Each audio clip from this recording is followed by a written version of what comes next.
You are watching Access LaPorte County Channel 97. Coming up next is the May 9th meeting of the Michigan City Board of Cemetery Trustees. You can find more information for this meeting at www.accesslaportecounty.org. Everybody ready? Here we go. Call to order. Our Cemetery Board of Trustees meeting marked as Thursday, May 9th, 2024. First order of business is a call to order. Davis Bush. Here. Renee Bauer. Here. Bernadette Bedke. Here. Stephen Janis. Here. Kira Gaston. Here. Pastor Dennis Carroll. Here. Pat Hutchins. Here. Excellent. We'll move on to approval of our minutes.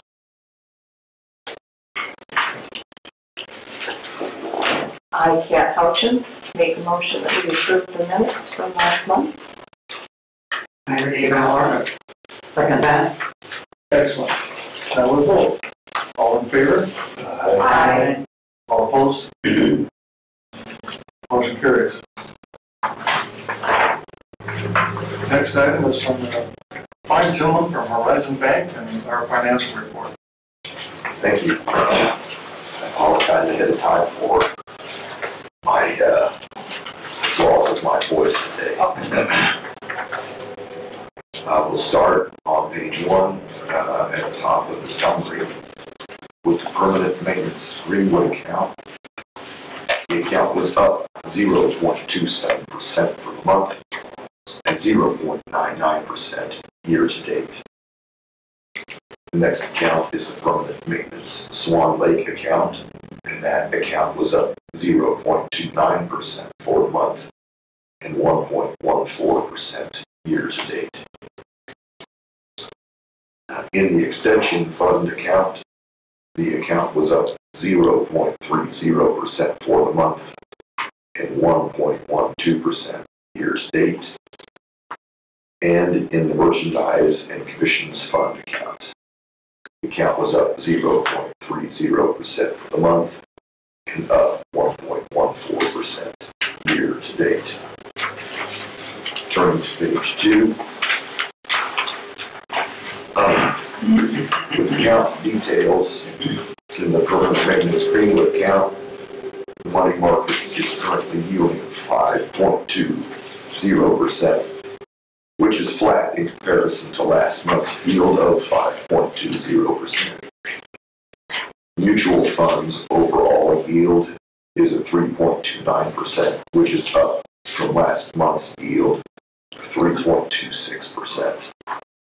The overall yield in the account is at 3.89%, which is up from last month's yield of 3.86%. Page 3, the permanent maintenance Swan Lake account. Mutual funds overall yield is 3.39%, which is up from last month's yield of 3.34%. And the overall yield of the account is at 4.25%, which is up from last month's yield of 4.21%. Moving on to the extension fund on page 4. Mutual funds overall yield is at 3.42%, which is up from last month's yield of 3.40%. And the overall yield in the account is at 4.17%, which is down from last month's yield of 4.19%. Finally, the last account, the merchandise fund, on page 5. Mutual funds overall yield is at 3.38%, which is down from last month's yield of 3.40%. And the overall yield of the account is at 4.82%, which is flat from last month's yield of 4.82%. And that will conclude the recitation of the data contained on your reports. I'll now turn things over to Brad so that he can make some comments on the market. Okay, thank you. So as far as the economy, the U.S. economy is still attempting the soft landing that we've been talking about for the last few meetings, where inflation would come down to that Fed target of 2% or close to it without triggering a recession.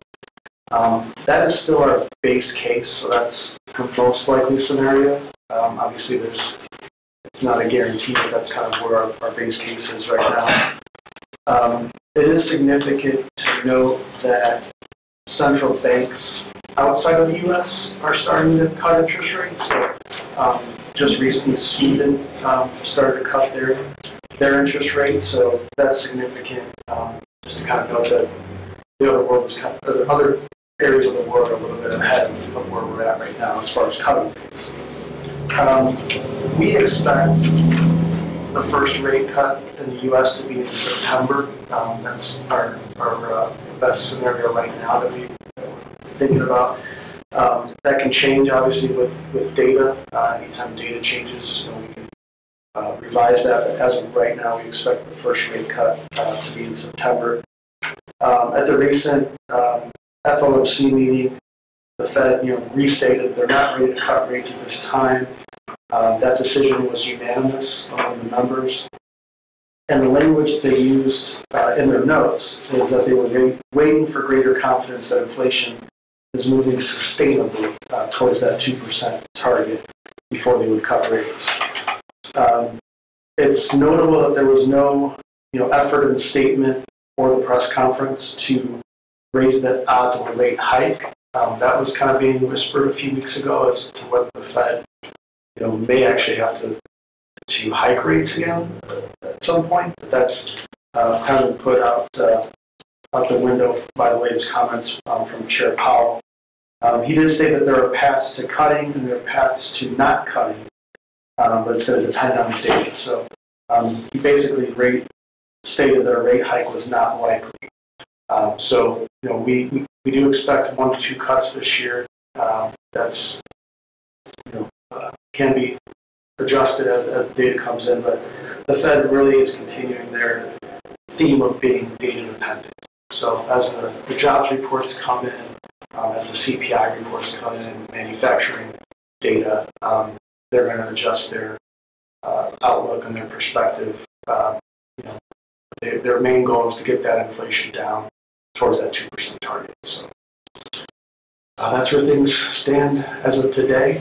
Could be a different story the next time we meet, but that's where things are right now.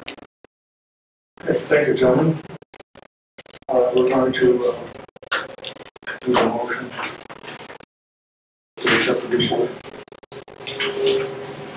I move that we accept.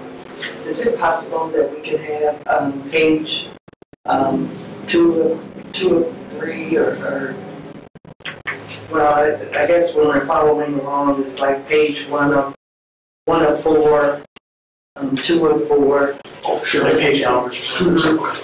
Yeah, we'll amend that. I'll second the vote.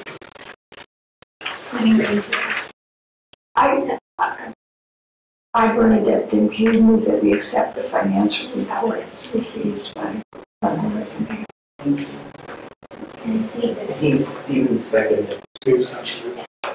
All right, we'll vote. To accept the motion, all in favor? Aye.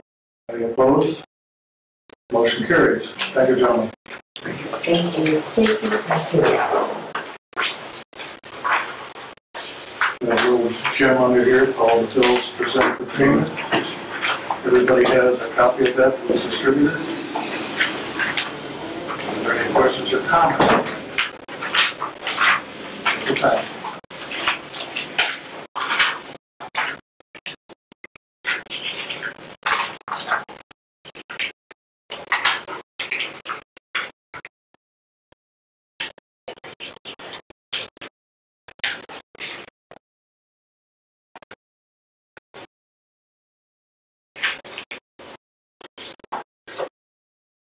What is Keystone Cooperative? gasoline and diesel, and propane, all 3. Thank you. Anyone else with any comment? Republic Services. That's our new trash bag. Oh, okay. So we were able to negotiate a better price for them. Before we were paying, I think, around $100. We were paying like $160 a month, and that was only one pickup. Now we negotiated to $93 for a monthly pickup. So we had 4 pickups a month for a fraction of what we were paying. Wow, that's great. And that's for trash and recycle? Usually, if we do use recycle services, it's through the city. We really don't have a recycle dumpster out I take it home. Okay, all right. Any major options we take out. It's not long. Okay. And what is the Ronson equipment? That's the new tractor that we purchased. Oh, okay.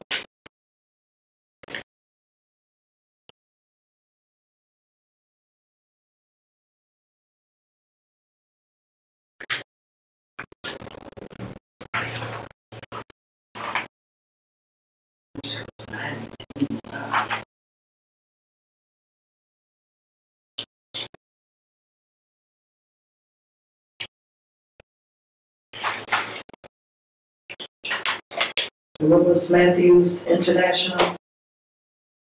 For the selling of markers. Oh, okay.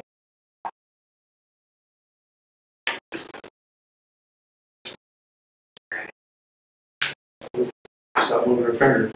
We're gonna make a motion to accept the bills as presented.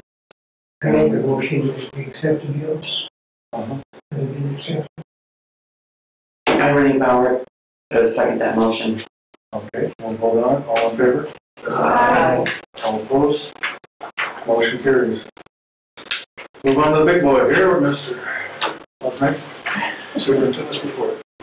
All right, so as I've done in previous months, I'll start out with the burial report. I had a total of 9 at Greenwood and 10 at Swan Lake for the month of April for a total of 19.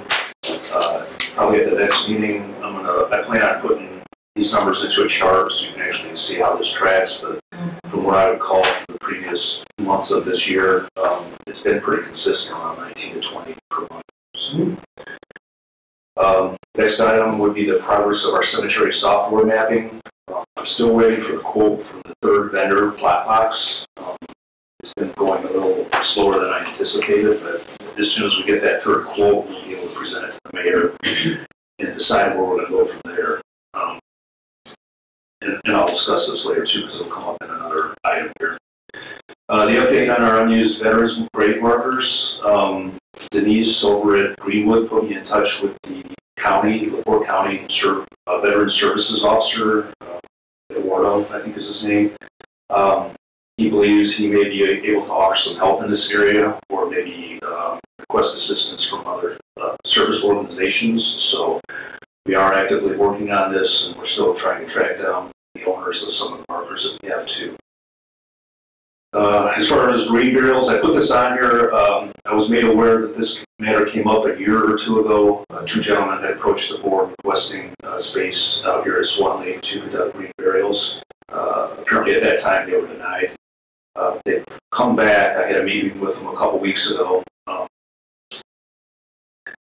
I don't see an issue with it. I'm not gonna. It's not my vote, but I definitely want to give them the opportunity to come back to the board and present their findings again. I'm going to put a presentation on, a PowerPoint presentation on for the board. Did we turn them down? Yeah, they're persistent, but I'm not going to be the one to tell them no, because I think we need to look at it further before we make a decision. It's going to be a long process, regardless of what we do. Like I explained to them, this isn't anything that's going to happen in the next year or so. Any additions that are made to Swan Lake need to be part of a master plan, which I explained further down the road here. But when we consider adding a pet cemetery, a green burial section of the cemetery, or even a baby land, which we're going to have to consider too, because the baby land at Greenwood is just about full. Before we make any additions to the rest of the cemetery, it's my recommendation that we come up with a master plan for the remaining property that we have out there so that it's done right. The first thing would be to get a topographical study done by an engineering firm to address the drainage issues out here. that topographical study would show us where the low areas are, areas that we need to address. Probably the second step would be constructing a drainage system out here. One of our gardens out here does have a drainage system that helps immensely with doing burials during wet weather, as we have today. But that needs to be kind of incorporated in a master plan so that we have this drainage system mapped out and in place, constructed before we construct any more gardens for burials out here. So regardless of what the board decides, whether you're going to approve or deny the eventual creation of a green burial space, that's going to come after we do a master plan of the rest of the cemetery. So, and again, that shouldn't be, I don't want to be the only one person involved in that. That's a major decision that should be made either by the whole board to work on that, or maybe you appoint a committee of several members who are involved or want to take the responsibility of actually looking in and deciding how we use the rest of the space that we have out here. So maybe at a future meeting, maybe after we hear from the green burial people, we can determine if we want to form a committee of members so that we can study that. Because I think it's going to be years down the road before we, obviously the cost of installing a drainage system, the cost of hiring an engineer or an architect to construct that is going to be significant. So it's a year or two down the road, but it's probably something we should start working on now. Did you tell the two gentlemen that? Yes. And they understand? Yes. Yeah, they're probably going to request to be put on the next month's agenda for next month's meeting, and they're going to come make a presentation. But I think I made it clear to them that this isn't something that's going to happen in the next year or so, that this is going to have to be part of the future plans. The next item, update on property repair quotes. So this is it's kind of been like pulling teeth trying to get contractors to come out, and when they do come out, following up to make sure they actually get us the quotes that they promised. I was hoping to have the electrical quote prepared for you today, but I'm still waiting on the third contractor for that, because we desperately need to get our electrical services hooked up for the pumps, the fuel pumps that we need to install to comply with OSHA.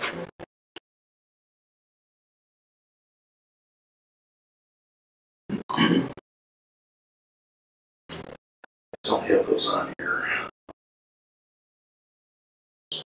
I actually had quotes. So far, you're there. So the first thing would be, I do have sufficient quotes for the painting of the interior of both offices of Swan Lake and Greenwood. There's a pretty drastic disparity between one contractor to another. The Fort County management is actually union. They use all union labor, so they explained to me that that's why they work so much more. So for Greenwood, they came in at $22,283 compared to Neat Mark Painting, which came in at $35.70. And this would only include stripping all the wallpaper off, making any repairs to the drywall that's behind the wallpaper, and doing the painting. The only thing this doesn't include, obviously, is the flooring and the countertops. There's a possibility we could get away with painting the countertops, but I'm not sure how long that would last. So we may want to consider coming up with a new color scheme that would go with the existing countertops, because the countertops that we have are in good condition. It's just a matter of finding a paint color that coordinate with those. So. And the city doesn't have any regulations about using, I know we're our own entity, but right. We're okay. Yes. Okay. Yes. For Swan Lake, again, there was a large discrepancy or disparity between both contractors. The Fort County management came in at $18,276, and Neat Mark Painting came in at $29.58. And you're still waiting for a third? No, due to the prices that we see here, the city's purchasing policy only requires 2 quotes on this. So again, it was hard finding somebody to give us quotes. LaPorte County management has been really good. They're basically Marquis Electric. This is just the contracting portion of their electrical company. So they're the ones that provided us those quotes. The Neat Mark Painting, have you seen any of their work? Yes. Neat Mark Painting is owned by Mark Propus, who's a retired police officer from the Michigan City Police Department. He's done apartment complexes, houses, and things like that. So I'm pretty confident in his ability. But he's a single person. Sometimes he has people helping him. But the good thing about him is that this is his only job. He's retired, so we wouldn't have to wait too long to get this done out here. And then the third thing that I got quotes on that are ready for today's meeting is the Greenwood skylights. Again, LaPorte management came in at $13,613. Trout Glass and Mirror came in at $5,200. Again, both these are reputable companies. Trout Glass, that's all they do is glass and mirrors. So these three items, the skylights and the painting, if you would like, we can approve these today so we can start get going on some of this big repairs that we need to do. I believe all of the vendors that are listed up here are reputable and have complied with what we've asked for. So it would be my recommendation that we go with the lowest bids or lowest quotes on these three items. I'll make that into a motion. I'll second that. All righty then. We have a motion, we have a second. We're going to vote, and all in favor? Aye. And any opposed? Motion carried. When will they get started? As soon as you let them know that it's been approved? Yes. Okay. The skylights, I'm hoping to get done as soon as possible because we do have a leak in the Greenwood Mausoleum, and hopefully the source of the leak is the failed seals around these skylights. Next item I'd like to discuss is the ARPA funding. The mayor recently contacted me and stated that she's going to be going into the ARPA committee that's comprised of city council members. And she's going to request $150,000 for the cemeteries to make the repairs that we need around here. Her request is that we match that with our own funds, which would likely come from the extension funds. So if we match the $150,000 that they're looking to put into this, we'd end up with $300,000 to make the repairs, which I think is going to be more than enough to cover what we're looking at right now. She also informed me that this money would also be part of the money that we're looking to spend for the software company. So right now, I think bids are coming in around somewhere between $50,000 to $70,000 for that system. So the $300,000 that we're going to get from the cooperative between this board and ARPA funding, about $70,000 will go to pay for that. So will defense be included in any of that? I didn't put that on there, but I haven't checked into that, so I can explain that after this. But yes, so I guess probably what the mayor is looking for right now is just maybe a vote from this board committing that we will match any funds given to us from the ARPA committee to match those with our own, funding to match whatever they give us, which I'm assuming is going to be about $150,000. So, Mr. President, I don't know if you want to call for a vote, and then we can make it formal that we will support that. We will, okay. We're going to ask for a motion and a second on this particular item. I'll move that we second. Allow $150,000 repairs and maintenance, upkeep, whatever. Okay. We'll vote on this. All in favor? Aye. Any opposed? I just have a quick question. What will the balance be from the extension match after we do the 150? I think we have a balance of 765,000. Or no, I'm sorry, 751,000 right now. Will that go into a separate account for repairs? I don't believe so. What's happening is whenever this board votes to spend money out of the extension fund, this board has to authorize the bank to transfer whatever funds we're asking for out of the regular extension fund into which is kind of a checking account for the extension fund. Okay. Yeah, so the funds can stay in there and earn interest until we decide to use them. And then you just transfer it out of there into. Correct. Okay. They've done that with the mower. Next time. So I did not have this on the agenda, but going back to the fence at Greenwood, I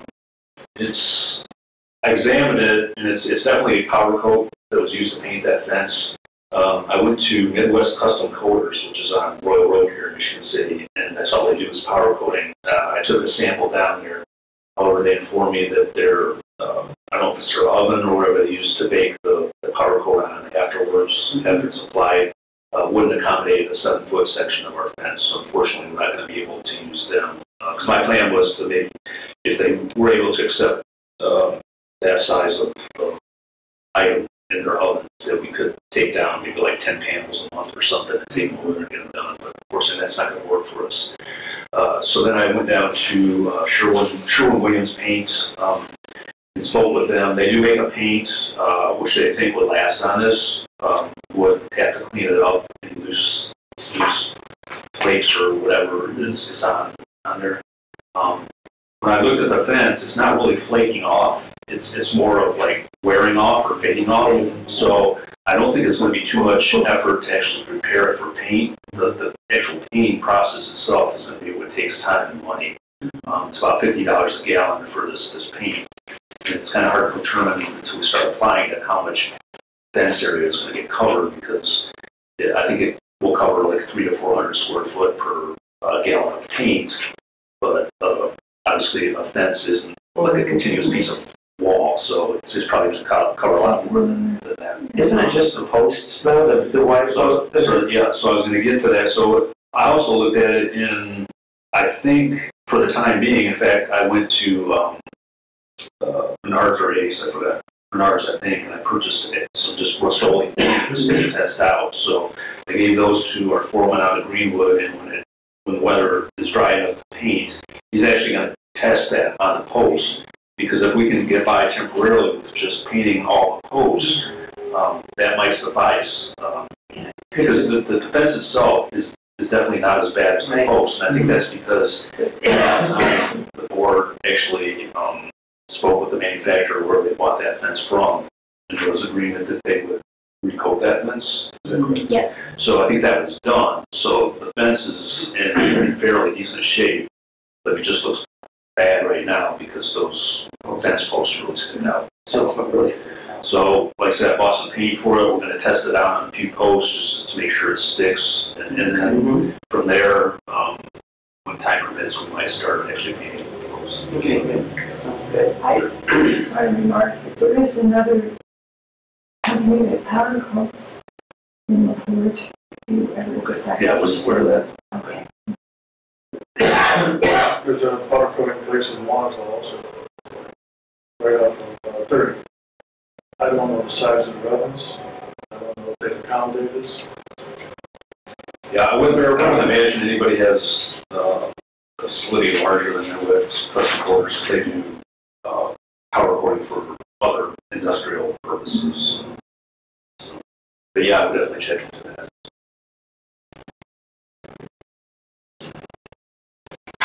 So the other thing I wanted to update the board on was some of the purchases and progress we've made since our last meeting.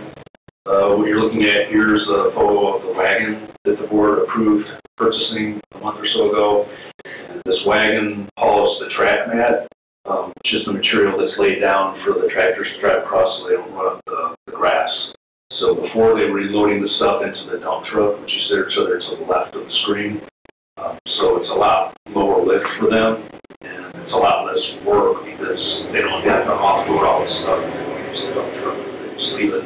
It stays on that trailer 24/7. So they're really happy with that.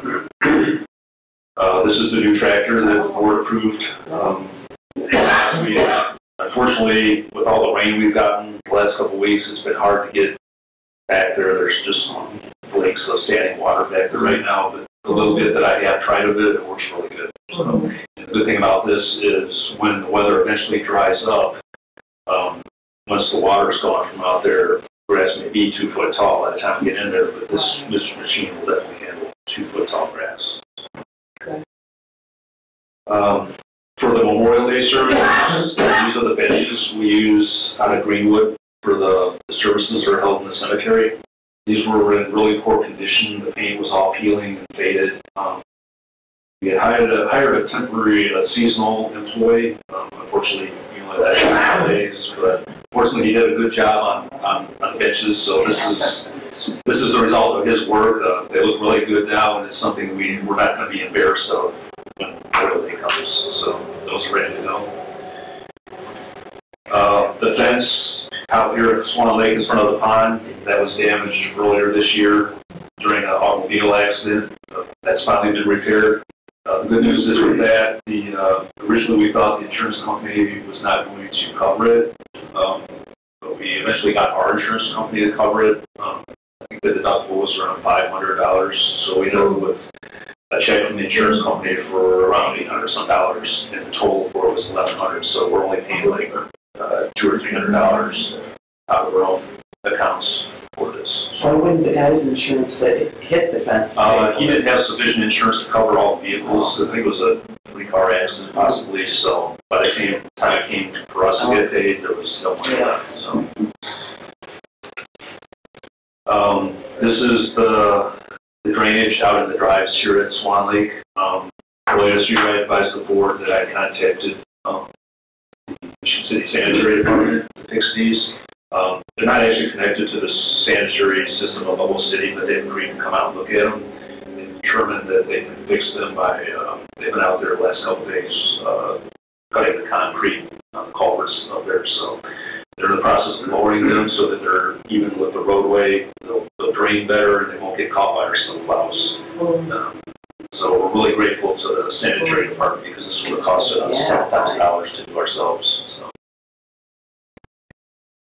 This is the new first aid kits, which have been installed at Swan Lake and Greenwood. That was part of our OSHA review, part of that money. And then we finally got the restroom facility fixed here at Swan Lake. It was a simple matter of calling someone out, unplugging and routing the lines. So that's apparently was out of service for over a year, I think, a couple years. So I think it cost about $145 to fix that. So, yeah.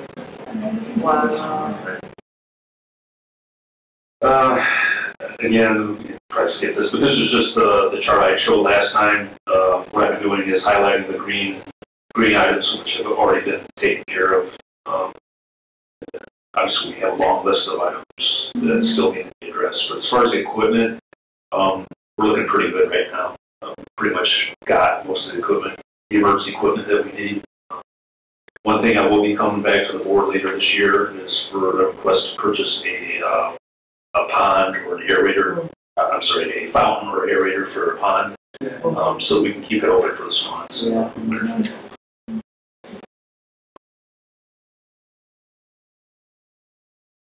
So at the last meeting, we were approached by, it was actually 2 separate issues. First would be Saturday burials for everyone, and the second issue was Saturday burials for the Islamic section.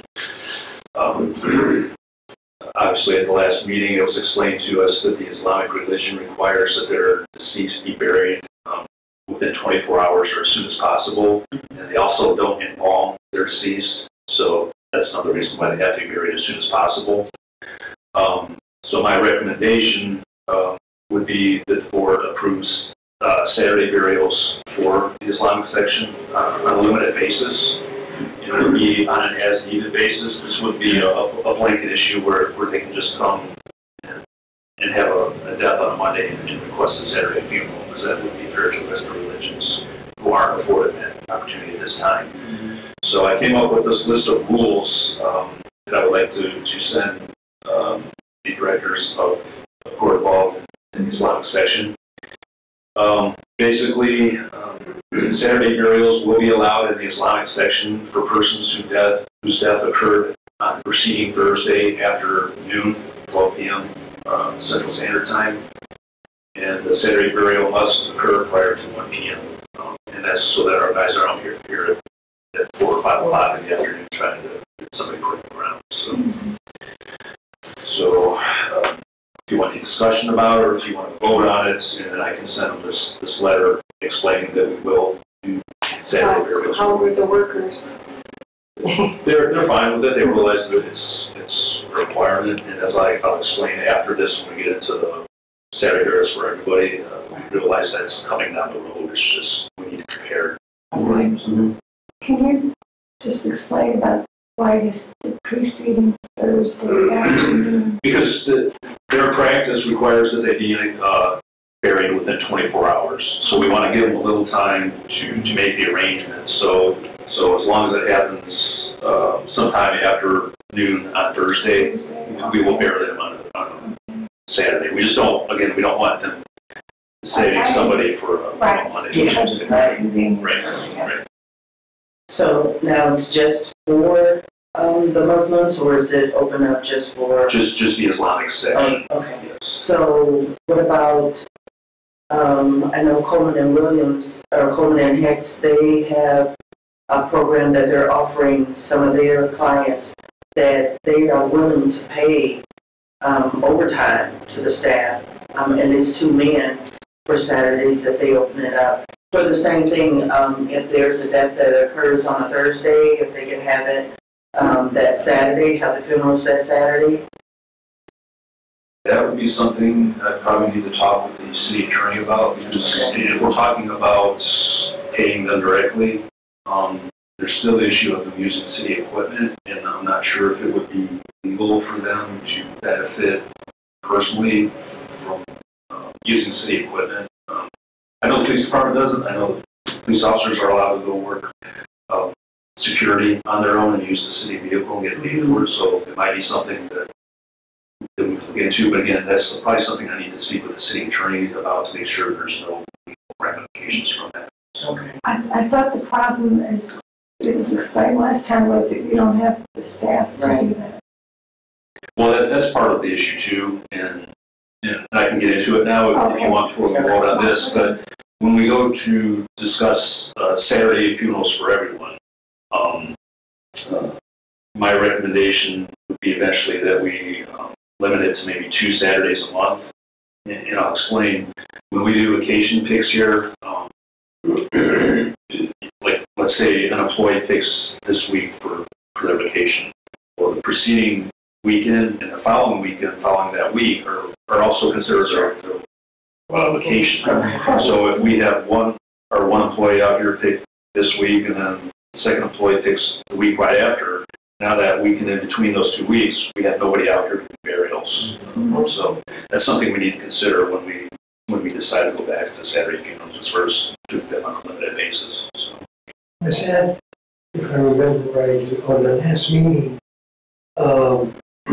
when the funeral director was here, they offered like $400 or something like that to help out with the costs. Yeah.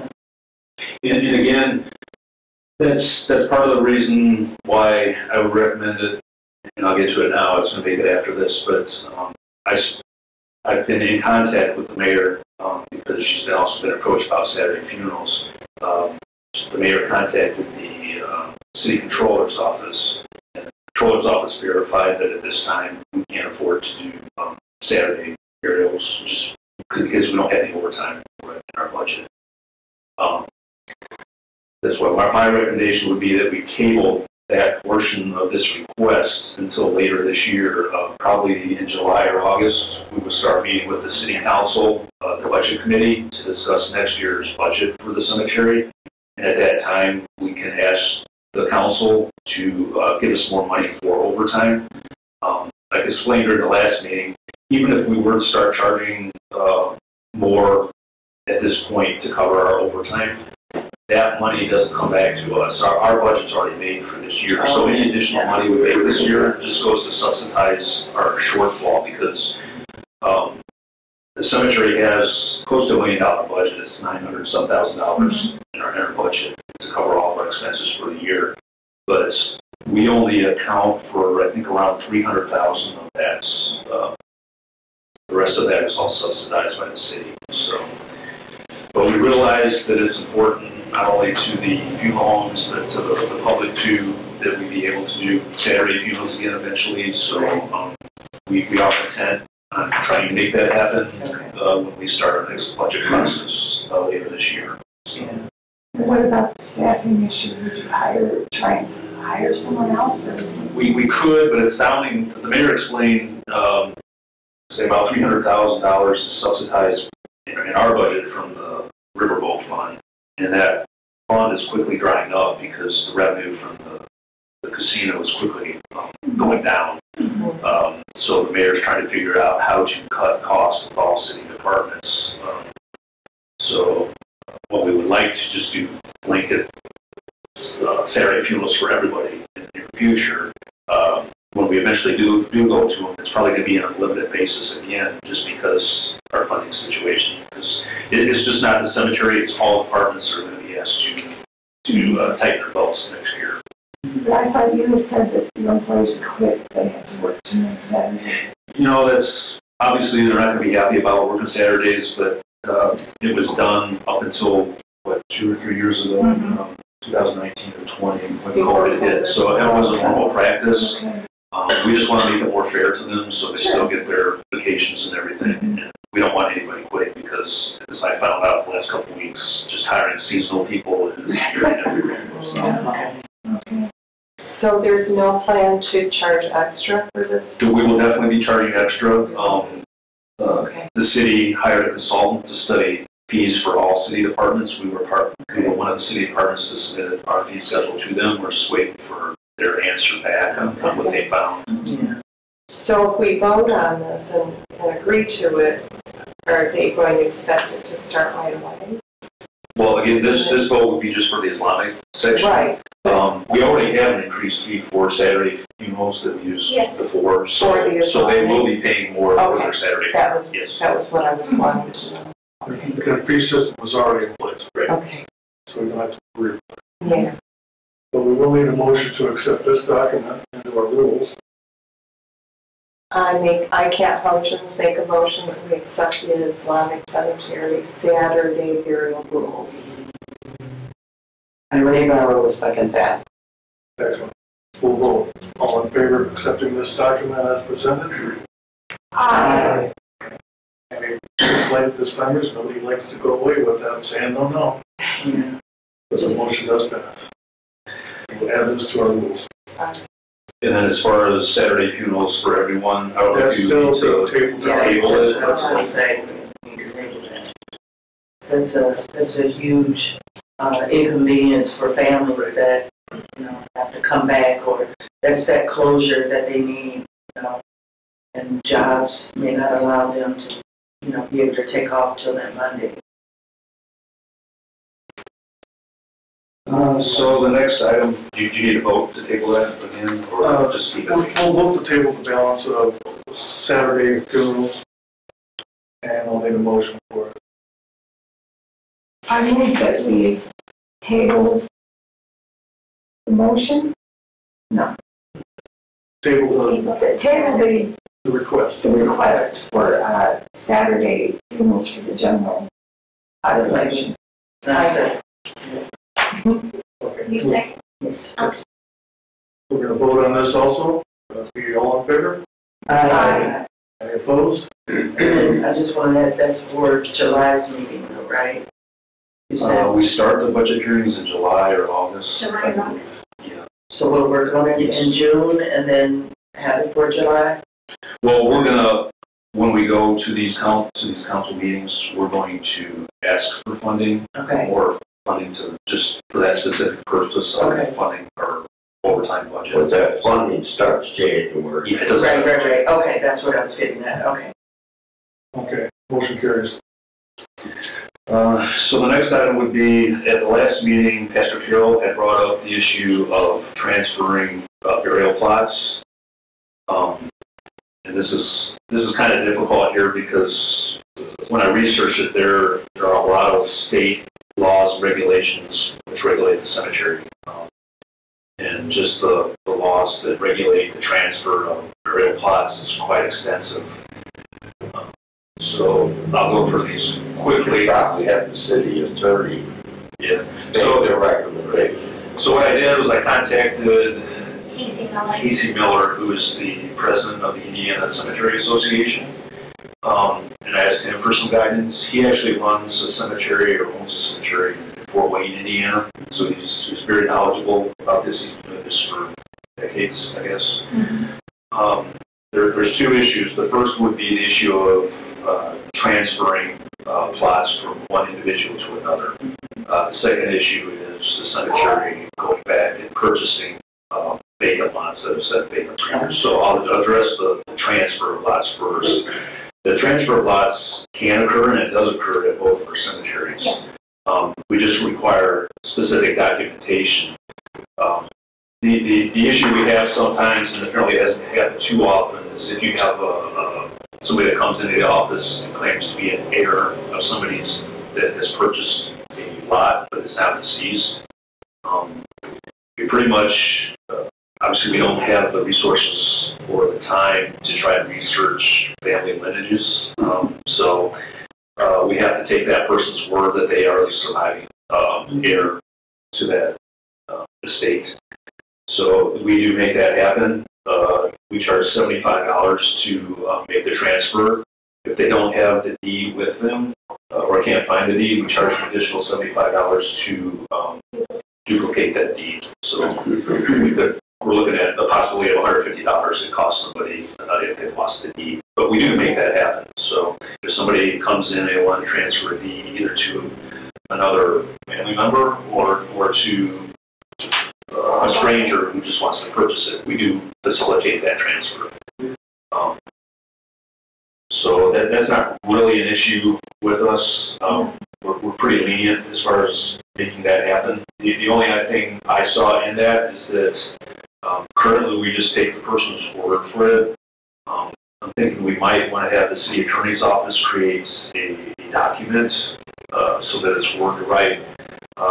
So pretty much it would, you can't always isolate yourself from lawsuits, but we would like to do our due diligence to make sure that we insulate ourselves enough so that if we do have somebody that comes in the office and falsifies a document, at least we have something to go back on them. The legal affidavit. So I will work with the city attorney's office on that.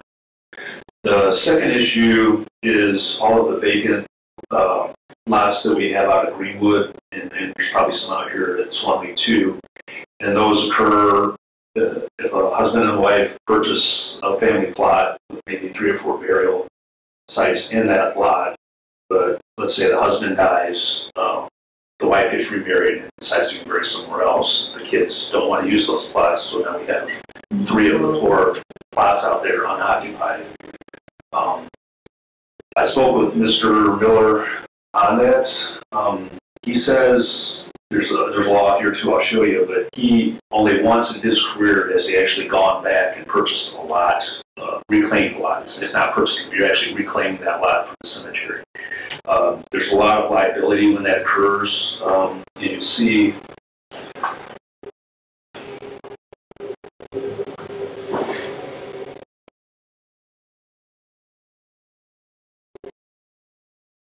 so here, Indiana IC 2314-58.5-1 allows the cemetery to reclaim one of these lots if the lot has remained unused for a period of at least 50 years from the date of sale or last recorded designation of transfer.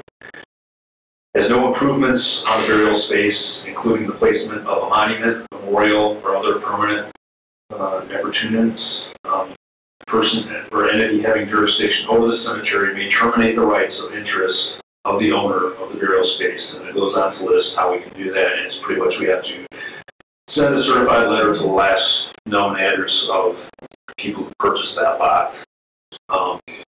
But again, the way it's worded, we don't really keep record on when monuments are placed out on the grave sites. So after the original person was buried and another family may have come back 10 years later and maybe put a different monument out there, a different headstone, we have no record of that. So it's hard for us to prove that over the last 50 years there hasn't been some improvement to that grave site. So, and you'll see here, that explains the process for notifying the owner. So here, it's actually a criminal penalty for us to knowingly terminate an owner's rights and interest in burial space. Know or should have known the identity of the owner. And that's the thing that concerns me. In my previous occupation, I've read through dozens, if not hundreds, of criminal statutes. Never have I seen before the wording should have known. Normally, if you commit a crime, you got to prove the person knew that they were committing a crime. Here, they just say should have known. So that's pretty vague and a pretty low standard for, I guess, making an arrest on someone, saying, well, you should have known that there was another heir involved in this. So, again, like I said, Casey Miller stated that only once in his career has he exercised this. So I'm kind of hesitant to go back at this point through our cemeteries and start reclaiming unused plots.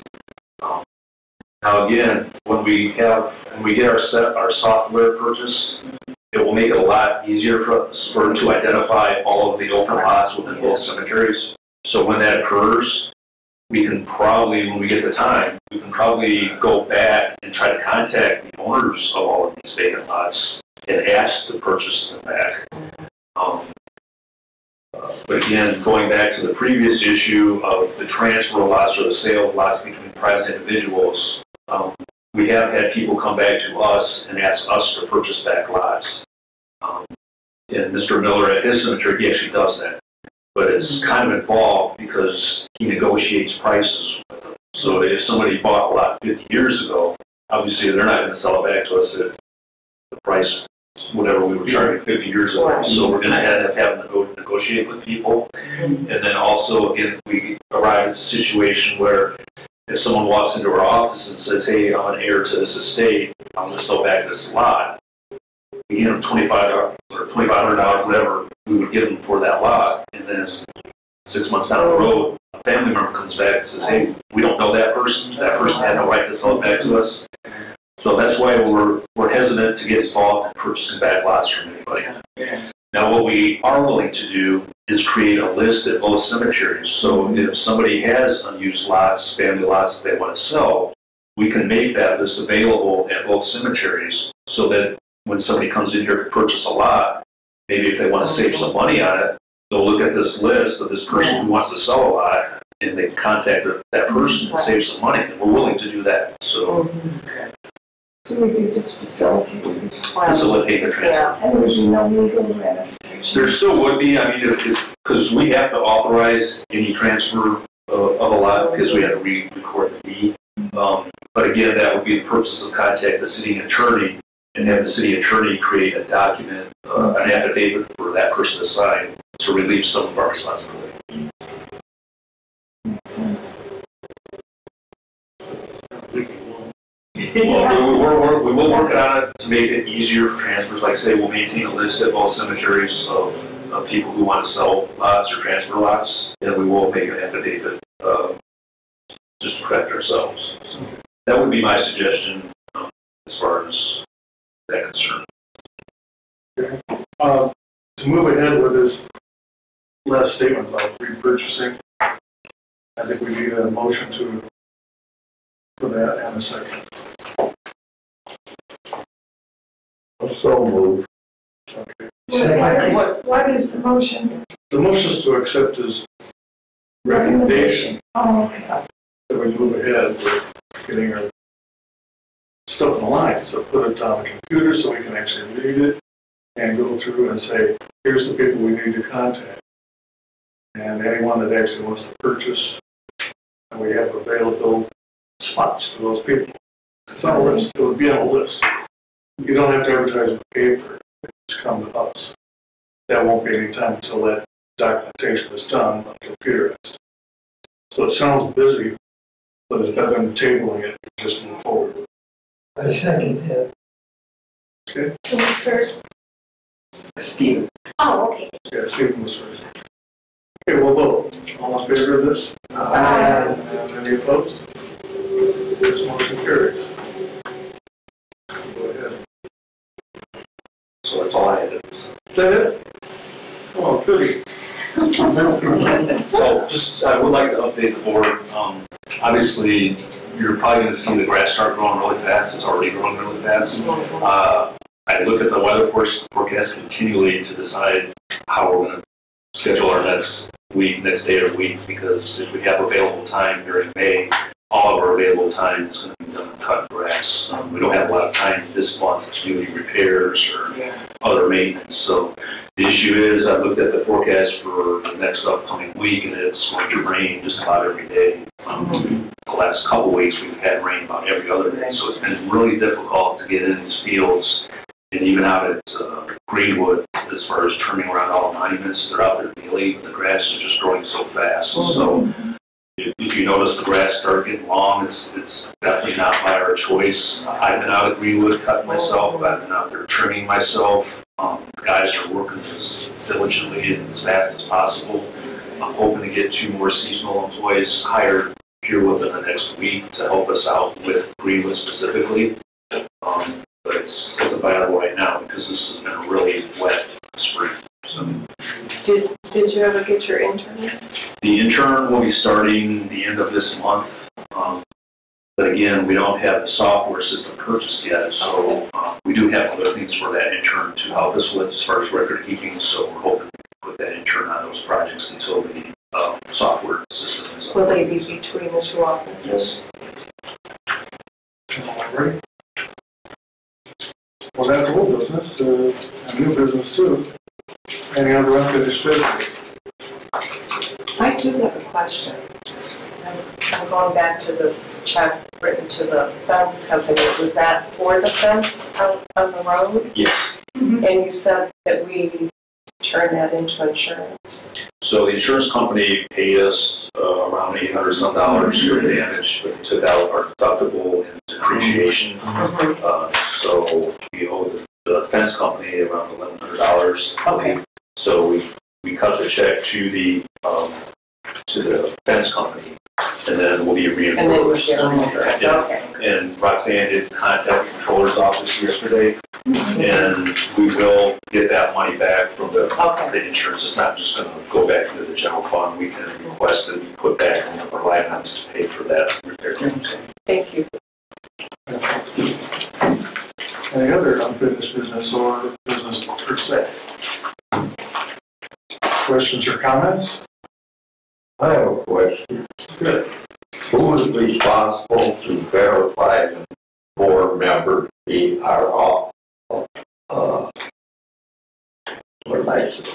are qualified? Good question. You mean as far as like residency and things like that? Or? Well, Whatever the requirements are. you have to. I know you have to be an owner of property in those cemeteries. You have to live in the Michigan City School District.